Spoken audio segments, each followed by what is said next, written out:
Hi friends, இப்போ நம்ம சக்திவேல் பார்க்க போகிறோம். சக்திவேலில் நம்ம தென்னரசு இருக்காரு. தேனோட நகையெல்லாம் எடுத்துகிட்டு போயிட்டு இதுக்கு எவ்வளோ வரும்னு பணம் கேட்க விசாரிச்ச உடனே கம்மியாக தான் தருவேன்ப்பா, நீ எதிர்பார்க்குற மாதிரி இல்லை அப்படின்னு. இதுவோ கம்மியாக தான் வருமா, சரி பரவாயில்ல கொடுங்க அப்படின்னு சொல்லிட்டாரு. நகையை வச்சுட்டு காசை வாங்கிட்டு போனவர் அந்த ரவுடிங்கள்கிட்ட கொடுக்குறாரு. கொடுத்ததுக்கப்புறம் இப்போ பார்த்துக்கோங்கடா, நகையை திருப்பி கொடுத்துடலன்னு சொல்லிட்டு நான் தான் கெத்தா அப்படின்னு சொல்லி மாசா தூக்கிட்டு சுத்த இதை வீடியோ எடுக்கிறது தெரியாமலே பக்கி நிற்கிதே அப்படிங்கிற மாதிரி ஆச்சு.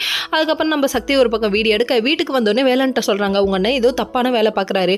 இவர் ஏன் தேனாக்காவோட மொத்த நகையும் வித்துட்டு அந்த பணத்தை வாங்கிட்டு போய் ஒருத்தவங்கள்ட்ட கொடுக்கணும், அவங்கள்ட்ட வந்து காசு கொடுக்கணும்னு பேசிட்டு இருந்தாரு. அப்போ எதுலேயோ தப்பா இருக்கு, அது வசூலிச்ச காசு கிடையாது, சந்தா பணமும் கொடுக்க கிடையாது, ஏதோ ஒரு விஷயம் தப்பா இருக்கு.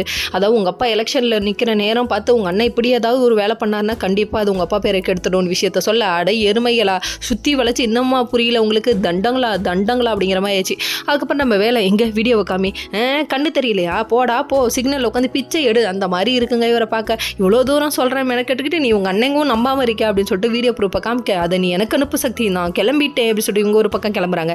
அதுக்கப்புறம் பாட்டி ஒரு பக்கம் பரன்ல இருந்து திடீர்னு ட்ரங்க் போட்டி இறக்குறாங்க. ட்ரங்க் போட்டியில் என்னப்பா இருக்குன்னு சொல்லி பார்த்தா பரம்பரை நகைன்னு சொல்லுவாங்கன்னு பார்த்தா பரஞ்சோதியோட சலங்கைங்கிறாங்க.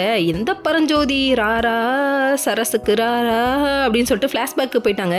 என்ன ராராவா, ஐயோ அதில் சிக்கல் சிவபதியை பார்க்க முடியலையே, டோப்பா வச்சுக்கிட்டு உன்னால் சகிக்க முடியலடா அதை பார்க்க, போடா போ முதல்ல கண்ணாடியில் போய் மூஞ்ச பாருடா அப்படிங்கிற நம்ம மூஞ்ச எப்படி இருக்கு அந்த ரேஞ்சுக்கு போயிடுச்சுங்க. கடைசியில்